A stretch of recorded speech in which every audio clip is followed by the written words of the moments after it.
បរិសង្ហាម្នាក់នេះពិតជាមានទេពកោសល្យពិសេសក្នុងការចម្អិនម្ហូបដែលម្ហូបរបស់គាត់ឈានដល់ការបំបែកកំណត់ត្រាពិភពលោកផងដែរបើអ្នកទាំងអស់គ្នាចង់ដឹងថាតើគាត់មានចំណុចពិសេសអ្វី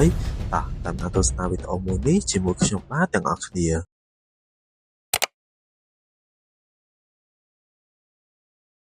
ទេពកោសល្យរបស់បុរសសង្ហាខាងលើក្នុងវីដេអូនេះគឺផ្ដើមចេញពីដៃរបស់គាត់មករួមបញ្ចូលទាំងការអត់ធន់ភាពល្អិតល្អន់ក្នុងការធ្វើម្ហូបមួយមុខនេះមានភ្លេចបញ្ចេញឈ្មោះបុរសខាងលើដែលគាត់មានឈ្មោះថា Wallace Wong មានអាយុ33ឆ្នាំគាត់ជាជនជាតិកូនកាត់ចិនកាណាដាដែលគាត់ជាអត្តពលសម្បទានអ្នកបង្កើតមាតិកានិងជាចុងភៅមួយរូបដែលអ្នកខ្លះស្គាល់គាត់ជាចុងភៅ Six Pack កាលពីនេះគាត់ជាសហគ្រិនដែលបង្កើត Special Love Food ដែលយីហោរបស់គាត់ត្រូវបានបង្កើតឡើងនៅជុំវិញចំណុចប្រសព្វនៃអាហារសុខភាពនិងការសម្បទានក៏ទទួលបានកំណត់ត្រាពិភពលោក Guinness World Record ចំនួន11ដែលទាក់ទងជាមួយនឹង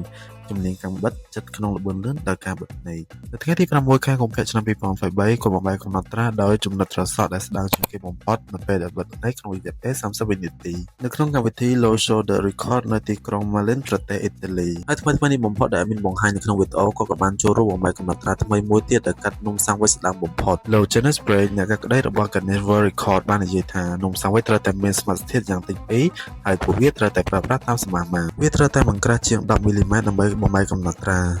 Chess Wallace បានប្រើនំប៉័ងទឹកដោះគោជប៉ុនដើម្បីធ្វើសាំងវីចរបស់គាត់ដោយបាននិយាយថាខ្ញុំចូលចិត្តនំប៉័ងនេះព្រោះវាមានរសជាតិឆ្ងាញ់ខ្ញុំជាចុងភៅដូច្នេះវាត្រូវតែមានរសជាតិឆ្ងាញ់គាត់ក៏បន្ថែមទៀតថាការកាត់នំប៉័ងជារឿងដែលពិបាកបំផុតក្នុងការបង្កើតនំសាំងវីចដែលកាន់កាំបិតរបស់គាត់ចូលមកក្រោមជជើដើម្បីធ្វើការព្យាយាមជាច្រើនដងដើម្បីកាត់ចំណិតដ៏ល្អឥតខ្ចោះដែលមិនមានរន្ធឬជ្រៀកឡើយបន្ទាប់មកក៏កាត់ពេញប៉ោះនិងត្រសក់ដែលជាគ្រឿងផ្សំដែលធ្លាប់បំបែកកំណត់ត្រាកាលពីអតីតកាលពេលដែលអ្វីៗគ្រប់យ៉ាងរួចរាល់ក៏បានបដុងវាយ៉ាងប្រណិតហើយចេញមកជាមួយនឹងរវាស់ចុងក្រោយដ៏គួរឲ្យចាប់អារម្មណ៍ត្រឹមតែ 5.12 មីលីម៉ែត្រឬ 0.20 អ៊ីងសម្រាប់នំប៉័ងសាំងវីចស្ដាំបំផុតដែលកាត់ដោយដៃការខិតខំប្រឹងប្រែងរបស់គាត់ក៏ទទួលបានជោគជ័យទៅលើ Guinness World Record ដោយការកាត់នំប៉័ងសាំងវីចស្ដាំបំផុតតើអ្នកទាំងគ្នាយល់យ៉ាងណាដែរចំពោះទេពកោសល្យរបស់គាត់កុំភ្លេច comment ខាងក្រោមពីការយកឃើញរបស់អ្នកទាំងអស់គ្នាឲ្យ admin បានដឹងផងអរគុណអ្នកទាំងអស់គ្នាដែលបានតាមដានវីដេអូមួយនេះរហូតដល់ចប់កុំភ្លេចចុច like comment share និង subscribe channel មួយនេះដើម្បីទទួលបានវីដេអូថ្មីៗជាច្រើនទៀត